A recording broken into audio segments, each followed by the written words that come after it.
61వ కీర్తన చదువుకుందాం. దేవా, నా మొర్ర ఆలకింపుము, నా ప్రార్థనకు చెవియొగ్గుము. నా ప్రాణము తల్లడిల్లగా బూదిగంతముల నుండి నీకు మొర్రపెట్టుచున్నాను. నేను ఎక్కలేనంత ఎత్తైన కొండపైకి నన్ను ఎక్కించుము. నీవు నాకు ఆశ్రయముగా నుంటివి, శత్రువుల ఎదుట బలమైన కోటగా నుంటివి. యుగయుగములు నేను నీ గుడారములో నివసించెదను, నీ రెక్కల చాటున దాగుకొందును.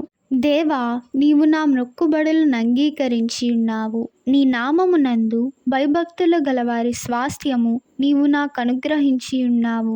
రాజునకు దీర్ఘాయువు కలుగజేయుదువు గాక, అతని సంవత్సరములు తరతరములు గడుచునుగాక.